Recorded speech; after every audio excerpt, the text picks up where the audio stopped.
Okay, since Zoom calls happen to be a thing that are happening more and more, today I'm going to show you how to take your Zoom call from looking like this to looking like this. There's only a few things that you need, but those things are very important, so I'll give you a breakdown right now. Now, I know that not everybody has a DSLR lying around, but if you do, this is a great opportunity to up your game. Now, in order to get your DSLR video into your computer, you need one little piece of hardware, and that piece of hardware is called Camlink, but Camlinks are like 300 bucks. I was able to, on Amazon, find this little guy for about 40 bucks.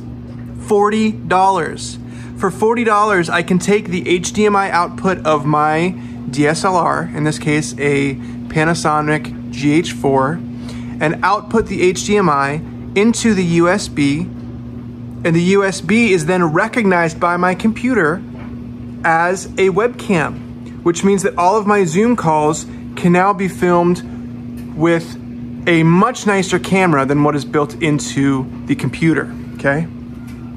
So that's step one. Step two is lighting. Now, I know not everybody has fancy lighting, okay?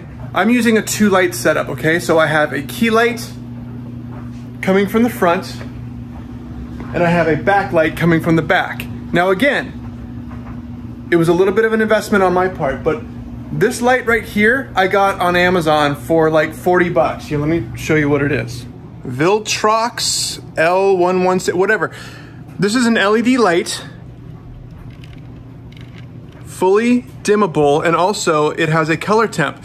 So because I have a window right here, I matched the color temp to 5600 to kind of match that window. Now, this backlight, this is just a work light that I bought at Home Depot for like 40 bucks, okay?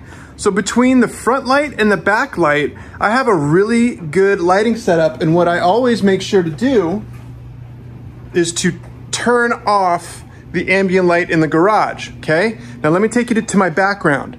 Now, first of all, before I even get into the lighting of the background, I just wanted to make sure that my background was kind of cool, okay? So I got my guitars hanging up, I got my rock posters up there.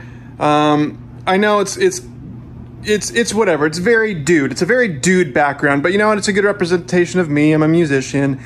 And, you know, I made sure to turn this car around so that people weren't staring at this, you know, back of the car, and instead they were kind of staring over the hood. A lot of times too, for this computer that I have back in the background, what I'll do is I will make sure that the screensaver's on. I'll make sure that the screensaver's on and it looks kind of cool. I'll be honest with you, I got these lights off of an ad on Instagram. These lights here, I could take them or leave them, whatever. My head blocks this in the shot anyway, but there's like a little bit of an ambient blue glow.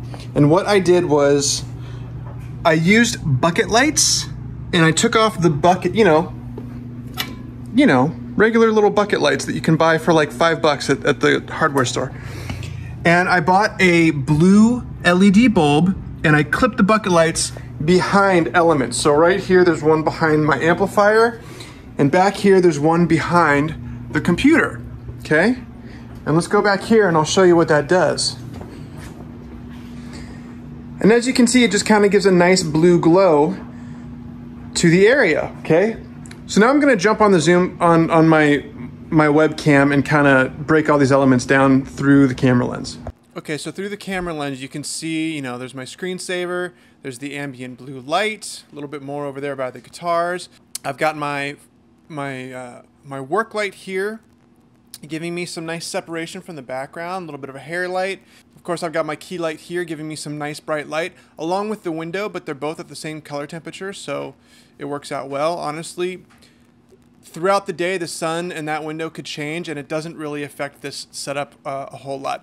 I also like that my backlight is lighting up the car a little bit, and move that. And this plant a little bit, you know, really, when you're gearing up for these things, really be mindful of the things that are in the frame. Like, look around, make sure there's not a mess behind you, you know, make sure there's no clutter and stuff like that. Like, even this blanket, it's not the nicest blanket in the world, so I might just get rid of that. In fact, sometimes I'll just kind of lay that there because I think it's kind of cool looking. So there you go. Be mindful of your background. Also, it's not all just about the visuals, it's also about the audio. So if you have these guys with this microphone, use it, okay? It offers a much cleaner audio signal. It gets rid of background noise a lot better, and it's just gonna, you sound a lot better to the people who are listening to you on the other end. So there you go. So there are my tips for how to up your Zoom game, okay? Lighting, having a nice camera instead of your webcam, have clean audio, and just be mindful of your environment to make sure that it looks the best that it can, okay? Thanks.